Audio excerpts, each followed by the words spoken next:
नमस्कार साथियों, स्वागत है आप सभी का आपकी अपनी पाठशाला पर। मैं हूं अंकित अवस्थी, आप हैं मेरे साथ में real news and analysis. Bharat के प्रधानमंत्री तीसरी बार नरेंद्र मोदी बने हैं और इस इवेंट में शपथ ग्रहण का समारोह कल रविवार के दिन शाम के दिन राष्ट्रपति भवन में आयोजित किया गया।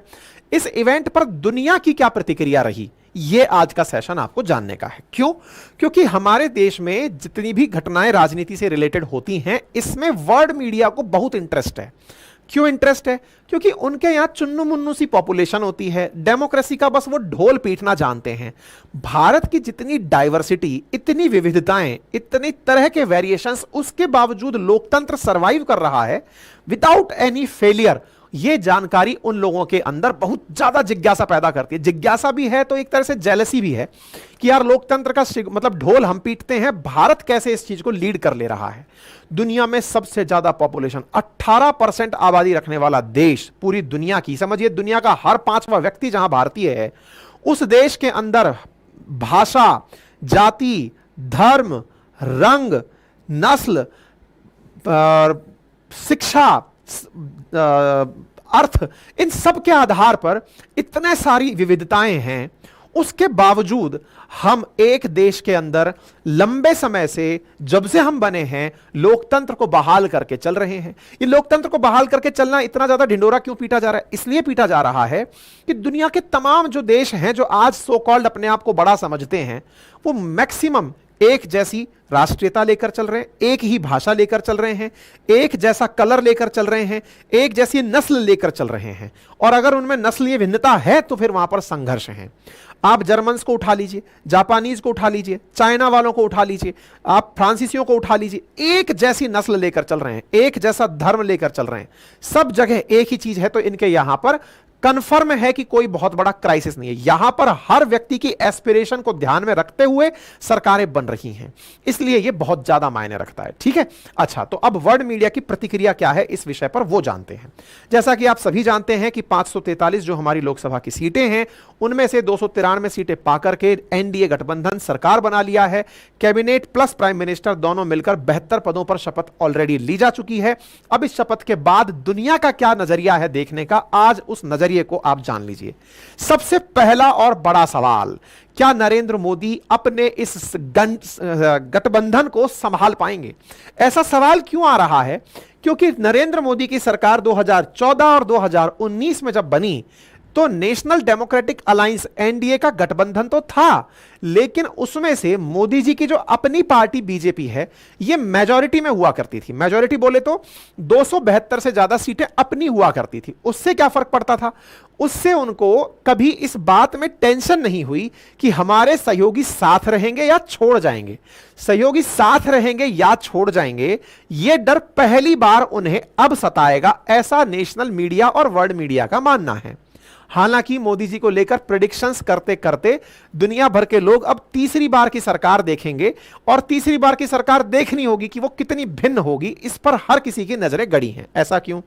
क्योंकि अब जो तस्वीरें नजर आती हैं उनमें मोदी जी अपने सहयोगियों के साथ में बहुत हंसते हुए, मुस्कुराते हुए तस्वीरों में दिख रहे हैं। ऐसा मैं नहीं कह रहा हूं, वर्ल्ड मीडिया इस तरह की बातें ऑब्जर्व कर रहा है, उनकी बॉडी लैंग्वेज में ऑब्जर्व कर रहा है। इवन इतना तक कि सेंट्रल हॉल के अंदर जब विभिन्न पार्टियों के उठ करके सहयोगी दलों के नेता, चाहे जिनकी एक सीट थी, वो भी उठ करके अपना समर्थन दे रहे आ रहे थे, तो प्रधानमंत्री अपने पद से खड़े होकर उन्हें ग्रीट कर रहे थे। लोग ऑब्जर्व कर रहे हैं कि प्रधानमंत्री अब हर बात पर हंसते हुए दिखाई दे रहे हैं। यह नेशनल मीडिया की नहीं, इंटरनेशनल मीडिया की कवरेज हो रही है कि प्रधानमंत्री जो पहले अपने 2014 और 19 के टेन्योर में सख्त छवि वाले दिखाई दिया करते थे, मसीहा वाली इमेज में दिखाई करते थे, अब लेकिन वो बड़े ही हम्बल दिखाई पड़ रहे हैं। वो जो हम्बलनेस है ना, उस चीज को यहां पर ऑब्जर्व किया जा रहा है। और तो और, जो मैंने आप लोगों को यह सेशन दिया था आज से 2 दिन पहले कि एनडीए के सहयोगी जा सकते हैं, उसके पीछे का प्रमाण कि लोकसभा स्पीकर का पद मांगना हो, वित्त मंत्रालय मांगना हो, ये जो बड़े मंत्रालय मांगना है, गृह मंत्रालय मांगना हो, इस प्रकार के सेशन को भी नेशनल मीडिया ने, इंटरनेशनल मीडिया ने कवर किया है कि भाई इसका मतलब यह लगता है कि वो लोग ऐसे पद मांग रहे हैं जो अपन बोल रहे थे ना, उन पदों को उन्होंने हाईलाइट किया है कि हो सकता है वो लोग साथ छोड़कर चले जाएं। ये इंटरनेशनल मीडिया में कवरेज है। खैर चलिए हम आगे बढ़ते हैं।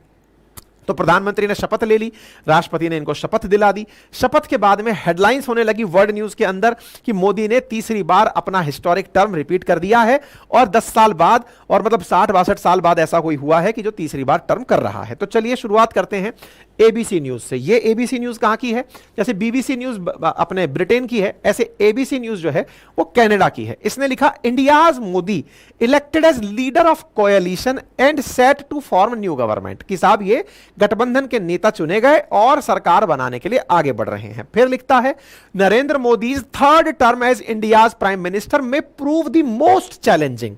ये उनके लिए बहुत ज्यादा चुनौती भरा हो सकता है, ऐसा एबीसी न्यूज लिखता है। और उनका कहना है कि हिंदू नेशनलिस्ट जो बीजेपी पार्टी थी, जो कि 2014 और 19 में लैंडस्लाइड विक्ट्री पाई थी, वो इस बार मेजॉरिटी पाने में दिक्कत कर गई। और एनडीए के जो सहयोगी गठबंधन हैं इनके साथ जो कोएलिशन में हैं, चाहे वो आंध्र प्रदेश के टीडीपी हो, चाहे बिहार से जेडीयू हो, वो बहुत से मुद्दों पर बीजेपी के साथ अलाइन नहीं है।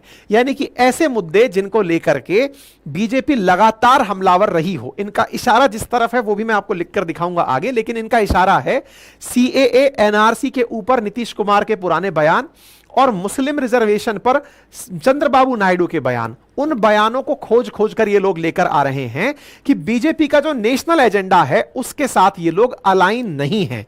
एजेंडा से यदि ये अलाइन नहीं है तो इसका मतलब इनके साथ सरकार बनाने में और चलाने में बड़ी चुनौतियों का सामना करना पड़ सकता है।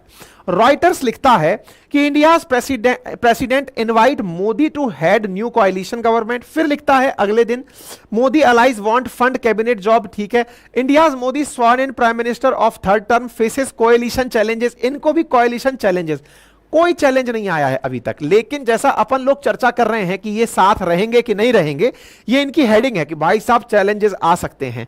जबकि ये वो लोग हैं जो कि चुनाव पूर्ण गठबंधन बनाए थे, लेकिन इनका पास्ट इतिहास जो गा जाके निकाल के आ रहा है वो अंतरराष्ट्रीय मीडिया कवर कर रही है। ठीक है साहब, तो यहां पर आप ये खबर देख सकते हैं। फिर रॉयटर्स का फाइनल है कि India's Modi sworn in as PM of third term and faces coalition challenges. यानी कि इनकी नजर में मोदी जी को गठबंधन की राजनीति करने में बहुत सारे चैलेंजेस का सामना करना पड़ सकता है। ठीक है साहब, ये इनका कहना है। तो कोएलिशन चैलेंजेस पर इनका ध्यान जो है वो इस बात को लेकर के है कि जो कोएलिशन पार्टनर हैं वो बड़े ही अनप्रिडिक्टेबल हैं, यानी उनके बारे में कुछ भी सोच पाना बड़ा मुश्किल है। ऐसे ही न्यूयॉर्क टाइम्स के अंदर यह बात लिखी गई कि where India turned against Modi, यानी कि मोदी के खिलाफ कहां कहां रहा इंडिया की जनता।